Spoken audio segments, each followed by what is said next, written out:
आइए श्याम प्रेमियों, आज एक ऐसे भगत की कहानी सुनाते हैं जो अपने व्यापार में इतना लीन था कि उसे दिन दुनिया की कोई खबर नहीं थी। उसे सिर्फ पैसा पैसा और सिर्फ पैसे के बारे में चिंता थी। उसके घर वाले, उसके परिवार वाले सारे परेशान थे कि सेठ कभी कहीं नहीं जाता, सुबह से लेकर रात तक हर समय पैसे में ही लिपटा रहता है।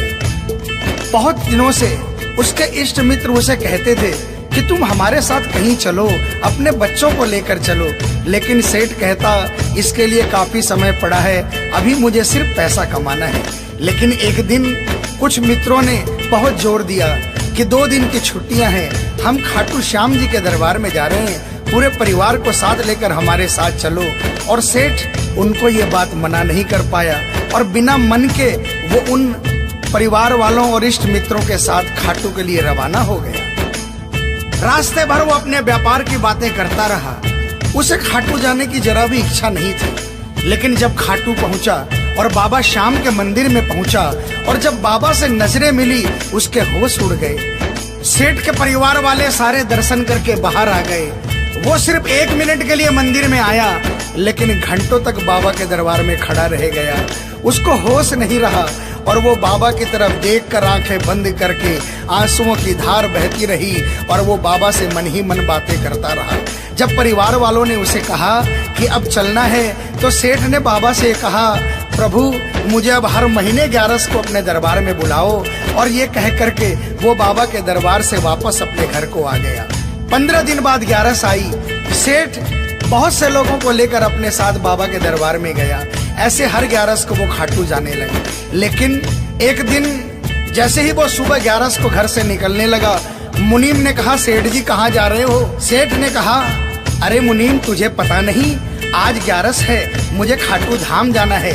मुनीम ने कहा, सेठ जी आपको पता नहीं, आज बाहर के कुछ व्यापारी आने वाले हैं, लाखों का सौदा होने वाला है और वो व्यापारी आज रात को वापस इंडिया के बाहर चले जाएंगे। आपके पास तो मौका है, आप 11 की जगह मावस को खाटू चले जाना। सेठ के मन में ये आया कि हाँ, इसमें क्या फर्क पड़ता है, आज यहाँ व्यापार कर लेता हूँ, सौदा कर लेता हूँ, मैं खाटू मावस को चला जाऊंगा। और सेठ उस दिन खाटू नहीं जा पाया। 11 निकल गई, मावस आई, मावस को फिर कोई व्यापारी आ गया। उसके बाद फिर पूर्णिमा आई, फिर कोई व्यापारी आ गया और इसी तरह सेठ व्यापार में फिर उलझ गया। एक दिन रात को सेठ सोया तो उसके नींदों में उसे ऐसा आभास हुआ कि उसे कोई आवाज आ रही है और उसने बड़े ध्यान से सुना। उसे लगा खाटू वाले श्याम बाबा उसे कह रहे हैं, वाह रे सेठ, मैंने तो सोचा था कि मेरे दरबार में कोई बहुत बड़ा भूला भटका भगत आया है, लेकिन मुझे क्या पता था कि कोई भगत नहीं, एक सौदागर आया है और मुझसे सौदा करके चला गया। आज तू अपने घर में, अपने व्यापार में खूब खुश है, तू वहीं पर खुश रहे। और ऐसा कहकर वो आवाज बंद हो गई। सेठ की आंखें खुली, उसके मन में ग्लानि हो गई। उसने सोचा कि मैं आज ही खाटू धाम जाऊंगा और वो जैसे ही खाटू के लिए निकला, रास्ते में एक्सीडेंट हो गया।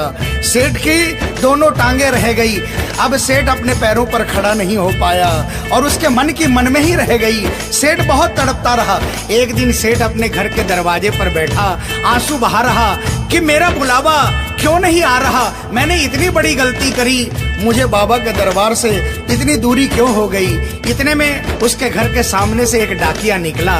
सेठ ने डाकिया को आवाज लगाई और कहा, ए डाकिया, तुम तो कलकत्ता, दिल्ली, बम्बई भक्तों का संदेशा लेकर जाते हो, लोगों के चिट्ठियां पहुंचाते हो। आज मेरी एक चिट्ठी, मेरा एक संदेशा मेरे खाटू वाले श्याम बाबा के दरबार में क्या पहुंचा दोगे? डाकिया ने कहा, सेठ मैं तो आजकल खाली रहता हूँ, जब से इंटरनेट का जमाना आया है लोग ईमेल पर ही चैटिंग कर लेते हैं, बताओ तुम्हारा क्या संदेशा है और कहाँ पहुँचाना है। और ऐसे डाकिया ने सेठ से कहा और सेठ ने डाकिया से कहा।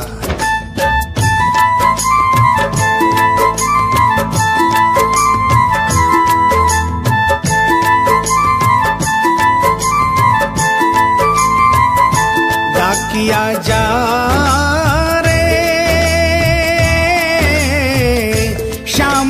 संदेशो दीजे, शाम न जाए तो कह दीजे, भगत थार दर्शन न तरसे। डाकिया जा रे।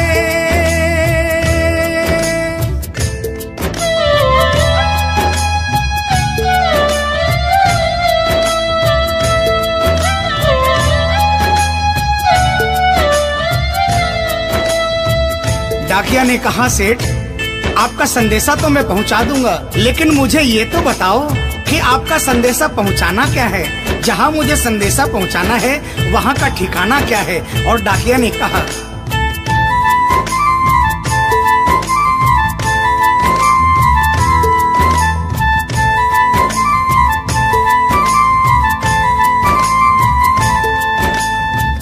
कौन से गांव थारो शाम बस्यो है, इतनो माने बता दे सेवक रे।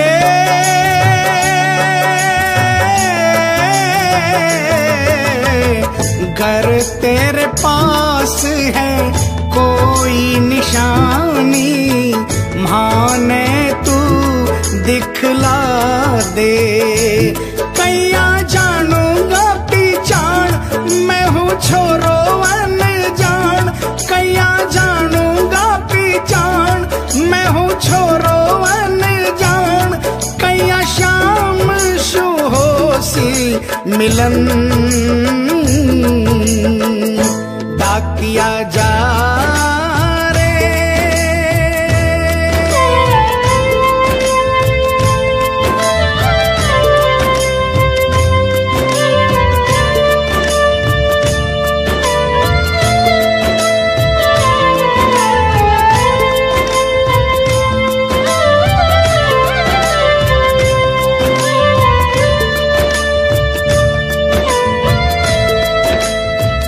सेठ ने कहा, डाकिया मैं तुझे जिस जगह का ठिकाना बता रहा हूँ वहाँ ऐसा दरबार है जहाँ जो एक बार जाता है वो वहीं का हो जाता है।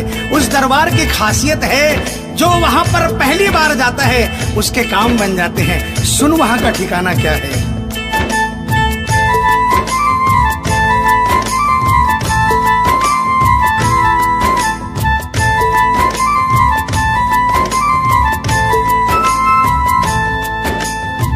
खाटू में है श्याम जी को मंदिर, शिखर ध्वजा लहरावे।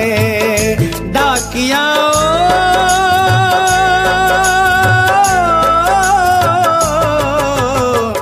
जोड़ी पर हनुमान बिराजे, सेवक चंवर ढुलावे। बाके नौबत बाजे द्वार, गूंजे हरदम जय जयकार। बाके नौबत बाजे द्वार, गूंजे हरदम जय जयकार। सज धज बैठो है श्याम सजन, डाकिया जा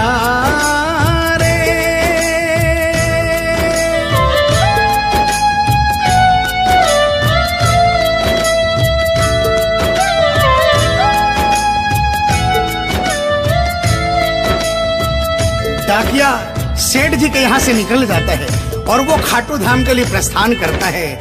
धीरे धीरे वो खाटू पहुँचता है और खाटू पहुंचकर बाबा के मंदिर का पता करता है और मंदिर के नीचे पहुंचकर वो पहले प्रणाम करता है और बाबा के मंदिर की 13 सीढ़ी चढ़ता है। और वो बाबा के सामने पहुंचकर बाबा की तरफ नहीं देखता, पहले अपने झोले में से वो सेठ की चिट्ठी निकालता है और चिट्ठी निकाल के पढ़ने लगता है।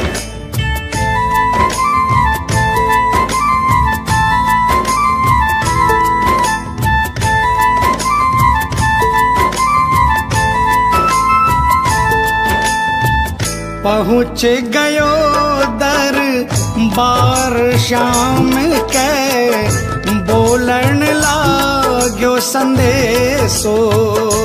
बाबा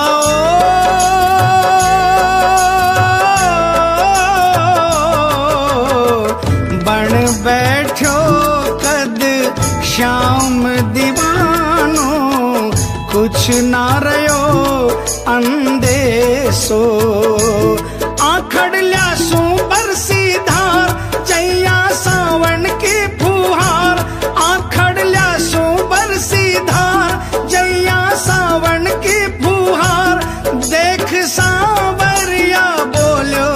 प्रिय वचन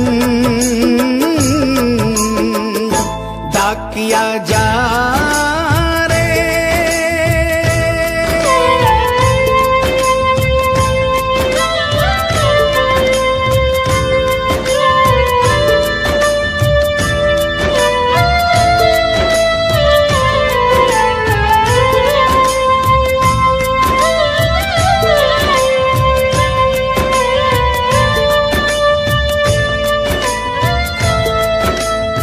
जो ही डाकिया ने सांवरे सेठ की तरफ देखा, उसके होश उड़ गए, उसकी आंखें बंद हो गई, आंखों से आंसुओं की अविरल धारा बहने लगी। उसको ऐसा महसूस हुआ सपने में जैसे कि कोई श्याम प्रभु सिंहासन से उतर कर आ गए। उसे अपने गले से लगा लिया और डाकिये से कहा, कैसे हो डाकिया? डाकिया प्रभु के चरणों में गिर गया, कहा, प्रभु आज मैं धन्य हो गया, इतने वर्षों तक आपके दरबार नहीं पहुंचा, आज सेठ जी के कारण मैं आपके दरबार में पहुंच गया। अब मुझ पर इतनी कृपा कर दो, मुझे अपनी शरण में रख लो। लेकिन बाबा ने कहा, नहीं बेटा, मैं तुझे अपनी शरण में रखूंगा, लेकिन अभी तुझे मेरा एक छोटा सा काम करना है। जिस सेठ ने तुझे ये संदेशा देकर भेजा है, अगर उसके पास मेरा जवाब नहीं गया तो वहाँ जीते जी मर जाएगा। तू मेरा एक छोटा सा काम कर दे, वापसी संदेशा तू उस सेठ को जाकर दे दे। और बाबा ने कहा,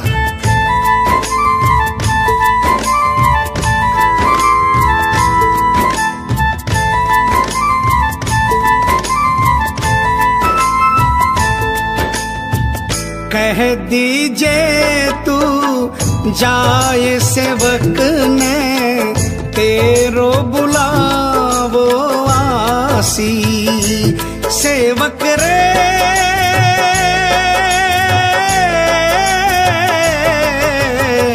सबकी आस पुराऊं तो तू कैया रह पासी।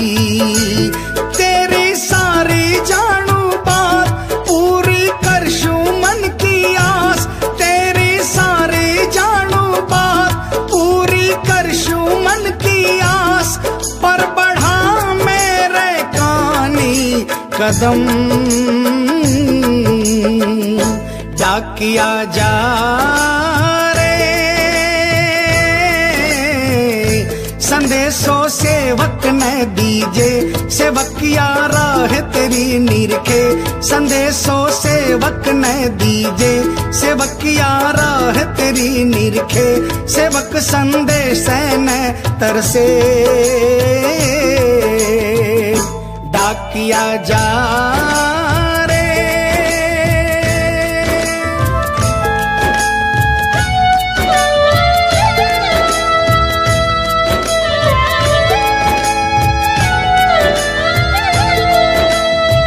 डाकिया श्याम प्रभु के चरणों में प्रणाम करके वापस निकलता है और वो आधी रात को ही सेठ के शहर में आ जाता है। अब डाकिया को इतनी जल्दी थी कि उसने आधी रात नहीं देखी और उसने जाकर सेठ के दरवाजे की घंटी बजा दी। उस दिन सेठ के घर में कोई नहीं था, सेठ अकेला अपने बिस्तर पर पड़ा था। जैसे ही घंटी की आवाज आई उसको लगा कि बाबा का संदेशा आ गया, लेकिन सेठ मजबूर था, वो उठना चाहा लेकिन उठ नहीं पा रहा था। लेकिन अचानक उसने जोरदार जयकार लगाई, हारे के सहारे की। और जैसे ही आवाज आई सेठ के घर में करिश्मा हो गया। सेठ अपने पांव पर खड़ा हो गया, दौड़ कर गया और उसने जाकर दरवाजा खोला। सामने देखा डाकिया खड़ा है। सेठ डाकिया के चरणों में गिर गया और कहने लगा, डाकिया जल्दी बताओ मेरे बाबा ने क्या संदेशा भिजवाया है। और डाकिया ने चिट्ठी निकाली और बाबा के भगत की चिट्ठी का संदेशा निकालकर सेठ के हाथों में थमा दिया। सेठ ने जैसे ही चिट्ठी देखी वो झूम झूम कर नाच नाच कर गाने लगा, आ आ आ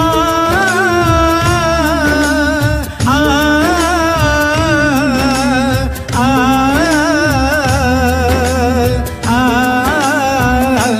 चिट्ठी आई है, चिट्ठी आई है, चिट्ठी आई है, चिट्ठी आई है, चिट्ठी आई है, खाटू से चिट्ठी आई है। बड़े दिनों के बाद मेरे श्याम धनी को आज, अरे बड़े दिनों के बाद मेरे श्याम धनी को आज भगत की याद सताई है। चिट्ठी आई है चिट्ठी आई है, ओ चिट्ठी आई है चिट्ठी आई है। सेठ ने वो चिट्ठी वापस डाकिये को थमा दी और कहा, डाकिया आप तो स्वयं बाबा से मिलकर आए हो, इसलिए बाबा का संदेशा अपने मुखारबिंद से मुझे सुनाओ।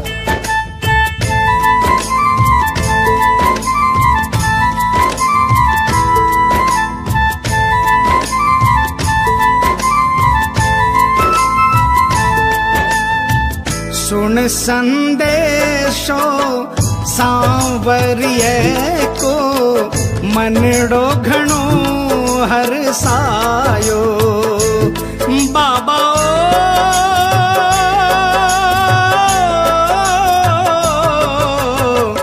बंध गया पाँव में घूघरिया सा, मन को मोरियो गायो। म्हारो श्याम बड़ो दिलदार, हो जाओ लेवन ने तैयार। म्हारो श्याम बड़ो दिलदार, हो जाओ लेवन ने तैयार। महिमा गावे है कमल किशन,